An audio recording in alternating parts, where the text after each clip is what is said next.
Right now on Currents News, Lenten service. Catholic school students are making sure people don't go hungry, turning a classroom into a kind of supermarket. Plus, border surge. President Biden addresses the influx of migrants from South and Central America. Happy St. Patrick's Day. Celebrations are looking different for a second year in a row. And facing its past, the Dyckman Farmhouse addresses its dark history in a new art exhibit.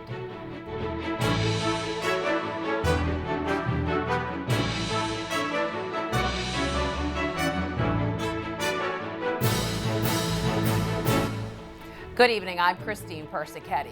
Queens was once the center of the pandemic, but now it faces a new crisis, hunger.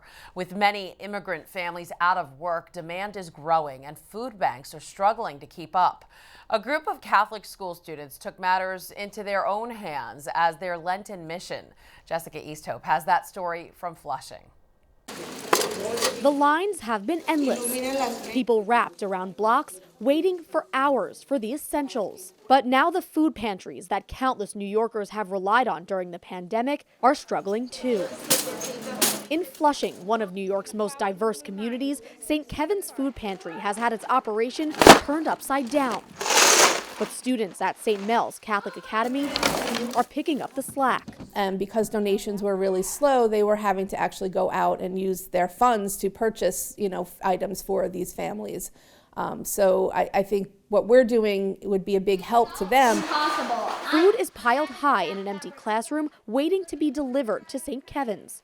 A Lenten service project with a deeper meaning. Look at all of that pasta. Tamar Chakovich, a mother of two students at the school, says the idea came to her while she was praying. It's, practical faith about living it out here in the community and that they can do that.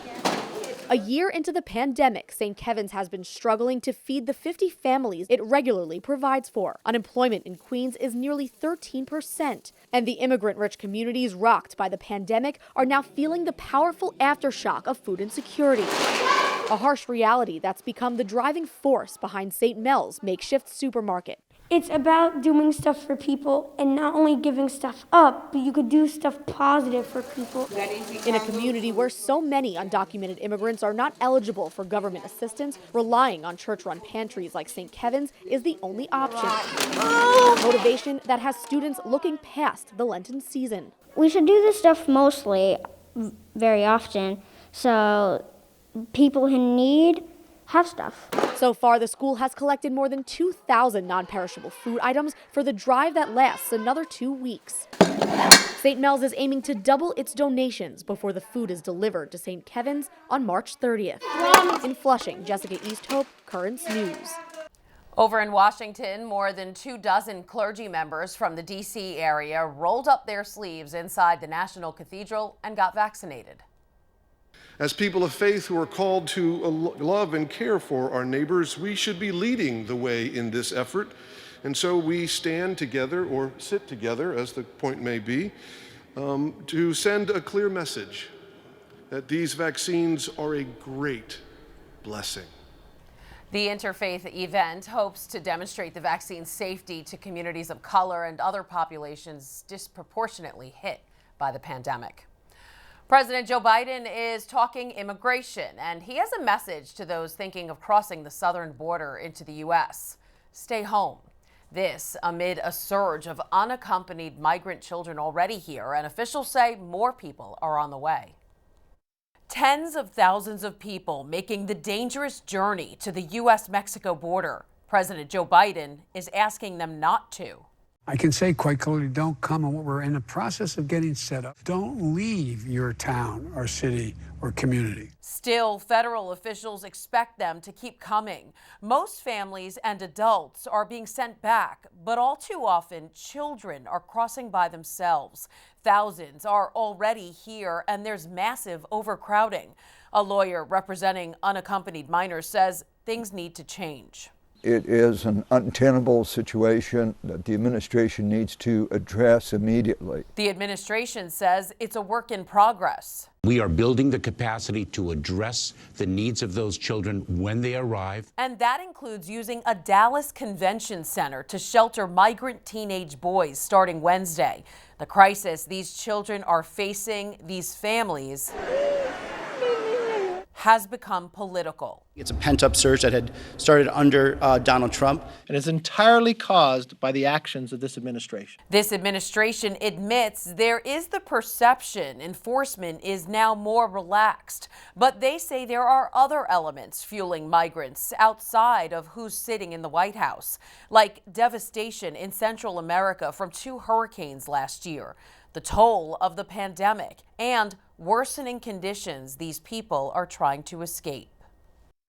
President Biden says by next month there should be enough beds to take care of the migrant children who have no place to go. But until then, according to Customs and Border Protection officials, the White House is now restricting information agents can share with the media. Meanwhile, a group of Republican senators are calling for construction to continue on the border wall. 39 signed a letter asking the Government Accountability Office to review President Biden's suspension of the project and freezing of congressional funds for it. The letter goes on to blame those actions for the current influx of migrants and unaccompanied minors crossing the southern border. It's St. Patrick's Day, and honoring the patron saint of the Archdiocese of New York, Cardinal Timothy Dolan celebrated Mass at St. Patrick's Cathedral in Manhattan. Peace be with you, and a blessed St. Patrick's Day, everybody. Where better to be if we can't be in Dublin than here at St. Patrick's Cathedral on 5th Avenue. So how welcome all of you are. FALCE. While 5th Avenue would normally transform into a sea of green, this is the second year in a row where celebrations have been subdued because of the pandemic. But we have much more St. Patrick's Day fun coming up right here on Currents News. We'll speak with Father Christopher HEANUE, coordinator of the Irish Apostolate for the Diocese of Brooklyn, about celebrations and how they're different this year. We'll also take a look at how other people are making the best of the holiday in the diocese. The New York Police Department is upping protection measures in Asian communities. Mayor Bill de Blasio saying in his daily briefing, officers will be sent to predominantly Asian neighborhoods in Manhattan, Queens, and Brooklyn. Members of the NYPD's Critical Response Command, which is a counterterrorism unit, will be stationed in Manhattan's Chinatown, Flushing, Queens, and Sunset Park in Brooklyn. The NYPD has investigated at least 14 anti-Asian hate crimes since January 1st. City officials say the move is a direct response to the mass shooting at 3 different massage parlors in Georgia. Authorities there report a 21-year-old man is in custody, suspected of shooting and killing 8 people, a majority of them women of Asian descent. Atlanta PD arresting Robert Long from Woodstock, Georgia, after he was spotted via surveillance camera pulling up to the first business attacked shortly before shots were fired. Authorities say Long confessed to the crime, but they're looking for a motive. The suspect did take responsibility for the shootings. He said that early on once we began the interviews with him. He claims that these, and as the chief said, this is still early, but he does claim that it was not racially motivated. Long has been charged with 4 counts of murder and 1 count of assault. But in the meantime, the Stop Asian American and Pacific Islander Hate Coalition says most racially motivated attacks happen at businesses or on public streets. In a new study, they've documented 3,800 incidents between March of 2020 and February of this year, and more than 2/3 of the attacks were reported by women. The majority of the incidents, about 68%, were cases of verbal harassment, while shunning or avoidance made up about 20.5%, and about 11% of the incidents involved physical assaults. Shedding light on a dark history. That's what the Dyckman Farmhouse in Upper Manhattan is doing with an exhibit on the enslaved men and women who lived and worked there centuries ago. Currents News' Emily Drooby has a closer look. Bringing to light the names of the enslaved people who lived and worked on the Dyckman farm. These names are hidden in paintings, but they're no longer hidden from the world. And right here, you can see Harry. They're part of an exhibit at the Dyckman Farmhouse in Upper Manhattan. The farmhouse, built in the late 1700s, had enslaved and freed black men and women living there in the early 1800s. She painted their faces. The museum's executive director, Meredith Horsford, took Currents News on a tour. Special pieces from 3 local artists fill the space. All of their pieces are in response to the research that we've been doing on the enslaved and free black people that lived here. Research aimed at unearthing information about the farmhouse's unspoken voices. So this has been a perfect opportunity to kind of learn a little bit more about narratives that are underrepresented and silenced. They prospered off of the backs of enslaved labor. And it's very important, especially today, but anytime, to tell a complete history of the site. And that's really important for us. Some of their names are no longer unspoken. To know Harry and Hannah and Will, it's really, I find, inspiring and empowering to be able to say their names and make that a really important part of our story. The art pieces, including figures throughout the house and a multimedia display, are the artist's reaction to that research. Meredith hopes they spark an important conversation. I hope that that would just be that they feel more comfortable having a conversation about difficult topics like slavery. I've noticed that when interacting with visitors, it really is an easy way to ease into a conversation about a really challenging topic by asking questions or talking to someone about a piece of art. Uncovering the ignored histories of their past and sharing those crucial stories with the world. In INWOOD, Emily Drooby, Currents News. A top prelate who achieved a historic first will soon be coming to the Diocese of Brooklyn. According to a diocesan official, Cardinal Wilton Gregory of the Archdiocese of Washington, D.C. has accepted the invitation to visit Brooklyn, though no word yet on when that will be. Cardinal Gregory made history in October of 2020 when he became the first ever African-American cardinal. The superintendents of schools for the Diocese of Brooklyn and the Archdiocese of New York are once again calling on the city to establish guidelines for the Catholic High School Athletic Association. With the city's public school athletic league set to resume, Dr. Thomas Chadzuko and Michael Deegan requested an accelerated timeline from the city's health commissioner, highlighting the uninterrupted operation of Catholic high schools since September. We are celebrating St. Patrick's Day here on Currents News. Coming up, a look at the toned-down Mass held at St. Patrick's Cathedral. Plus, how students marked the day as they headed to morning Mass with a little music. And what's St. Patrick's Day without green bagels? There are now some big changes to the tablet website. You can get personalized access to the Catholic news you value. Sign up for free at thetablet.org.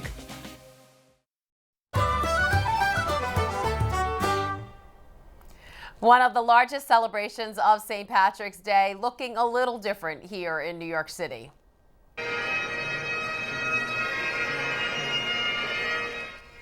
The normally crammed St. Patrick's Cathedral had limited seating due to pandemic guidelines.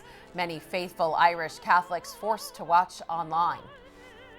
Bannock Law Fela na Padraig. I hope that you are going to have a very blessed and happy St. Patrick's Day. St. Patrick's Day, of course. The Grand Parade turned completely virtual, only the fighting 69th Infantry actually marching down Fifth Avenue instead of the normal sea of green. Father Christopher HEANUE, director of the Irish Apostolate, usually takes part in all of the festivities. This year was a little different. He joins us now. And Father, the pandemic hasn't been kind to the Irish. The parade was canceled last year. It was much smaller this year. How are you celebrating St. Patrick's Day this year? Thank you. Well, happy St. Patrick's Day to you and to the viewers. Last year was very, very tough, right? We closed down, we shut down just a few days before St. Patrick's Day, and I actually just walked in front of the church with my sash on in an empty street, you know, because I was asked to be last year one of the aides to the parade in Bayside. There's many St. Patrick's Day parades around our diocese even. But yeah, this year again, there's my family tradition of going and marching down Fifth Avenue is had to be postponed. We pray we'll return next year, but we're celebrating it still, just in different ways. This morning I had the privilege to go and celebrate Mass at the Co-Cathedral of St. Joseph's with Monsignor Harrington, and to celebrate Mass. Although the Mass is a Lenten Wednesday in Lent, but it's still St. Patrick's Day. So I was happy to be there and talk a little bit about Ireland and this fantastic day. Nice. And you know, the first New York City parade was in 1762. As you know, it's a great way for the Irish to celebrate their faith. But with an uptick of younger generations leaving the church, how do we keep the young Irish ministry population engaged? So a really great question, and it's something that I've been kind of pondering for my years as coordinator of the apostolate. We recognize as Catholics the importance of the Eucharist, the importance of the Mass. However, you know, we also have to be realistic and say, well, will the Mass attract young families at this very moment, or will something else attract them? And so we have to remain, part of being Irish is keeping a culture, a social culture. We are a very social people. And I think we can try to create social events, maybe now, of course, more virtual. But I've watched some concerts on Facebook Live and different Irish masses being celebrated in Ireland. So this pandemic has certainly distanced us, but technology has helped to bring us together. My parents are watching Mass from their home parishes in Ireland, and they're connected more now, probably talking via FaceTime with their siblings in Ireland. So technology has certainly helped. All right. I just read an article in the Catholic News Agency about how the Irish built Catholic America and had a big role in building St. Patrick's Cathedral. Michael McCormick, the national historian of the Ancient Order of Hibernians, an Irish-American Catholic fraternity, was quoted as saying, "It was the Irish who made the church grow." Talk a little bit about that. It's no secret the role that the Irish played in spreading the Catholic faith here in America. Here at Holy Child Jesus, where I'm the administrator of this parish and of St. Benedict Joseph Labre, I work with a Nigerian priest whose patron saint, the patron saint of Nigeria, is St. Patrick. Thanks to the Irish Catholic missionaries that evangelized Africa and the countries of Africa. So the Irish faith was lived so beautifully by the men and women of Ireland of years past. And now it's kind of sad, certainly, to see, and we can't be disheartened by that. I think we now need to pray more than ever for the conversion of the country of Ireland and for an increase in faith. Absolutely. Father Christopher HEANUE, Director of the Irish Apostolate, happy St. Patrick's Day. To you too, and someone gave me a very nice St. Patrick's Day shamrock cookie, so I just want to say thank you to them and a very happy St. Patrick's Day to all of you. Thanks.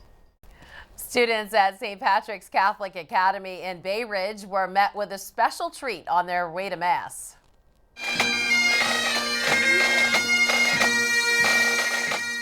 Celebrations in the festive neighborhood were toned down this year, but the school staff and clergy still wanted to make it memorable for students, holding activities all day, including a costume contest. So what are you dressed as today? St. Patrick. St. Patrick was one who went through a lot of challenges, and he shows us that by spreading love and this message of peace to all those around us, we'll have a better life. We'll be much more fulfilled.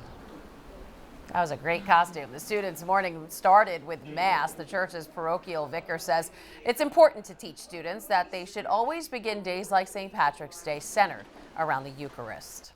The students at St. Bernard Catholic Academy in Brooklyn are joining in on the festivities, celebrating St. Patrick's Day with green bagels. The special lunch provided by Sunset Bagels in Brooklyn is the school's tradition that always brings a smile to their students' faces. Love it.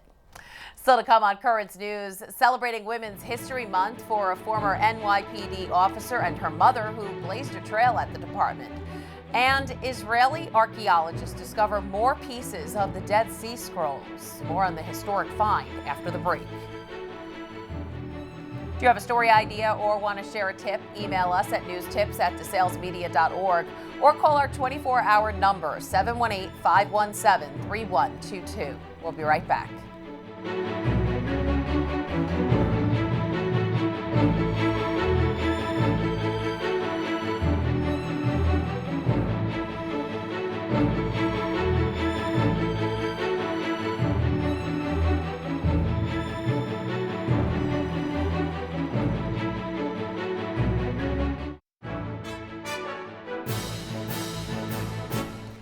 We continue to celebrate Women's History Month here on Currents News. A retired NYPD officer looks back at the path her mother blazed for her years ago in the department. Jessica Easthope spoke with her in Massapequa and shared her story. That's when she was in SOD. Stephanie Clark says her mother, Eileen, was protecting and serving long before she joined the NYPD. It was unusual back then to have a mother working, as well as having a career that was, kind of different and forward for women back then. This is her dress blouse? Eileen Clark joined the NYPD in 1969 when the department was only 2% women. She was among the first group of women to go out on patrol in 1972. It was the whole class. Yeah. 7 women. Yeah. Then in 1987, Stephanie followed in her mom's footsteps. Joining the force and having a career her mom paved the way for. It was nice to say that I was second generation female member of the service. I really did like saying that. It's a little small. Stephanie retired in 2013 after 26 years on the job. Though her choice in career mirrored her mom's, they put on her job, her career. The path life and the NYPD took them down was different. So we were never the same rank. She was a policewoman and a detective, and I was a police officer, sergeant, and lieutenant. Stephanie was the second woman in the NYPD to ever be part of a promotion class while pregnant. She said her mom made Catholic values part of her job as an officer. Anti-abortion, anti-death penalty. Her Catholic upbringing did bring her into this life also. Just wanting to help people. Shield, my mother's shield. And those same values became her own. Not judge people, be careful how I'm treating people, to be true to my faith. It's not hard to do, when you're able to help people. Eileen passed away of cancer at 51, just shy of her 20th anniversary on the job. He said, your mother would have been so proud. I know she would have been. And I wish she was there to see it. But, she was there. Stephanie says her mom is a trailblazer, not only for women on the force, but for all officers who join the NYPD to help others. In Massapequa, Jessica Easthope, Currents News. Researchers in Israel have discovered more fragments from the Dead Sea Scrolls. This is the first time in about 60 years that new pieces of the historic Hebrew Bible have been found. Archaeologists found the fragments in a cave where Jewish rebels hid from the Roman Empire almost 2,000 years ago. Scientists have been working in the Judean desert's caves since 2017 to preserve the antiquities inside. And that is Currents News. I'm Christine Persichetti. Thank you for joining us because we are putting your faith in the news. As a final farewell in honor of St. Patrick's Day, we'd like to end this newscast with a performance from the U.S. Irish Dance Alliance. Hope to see you again next time.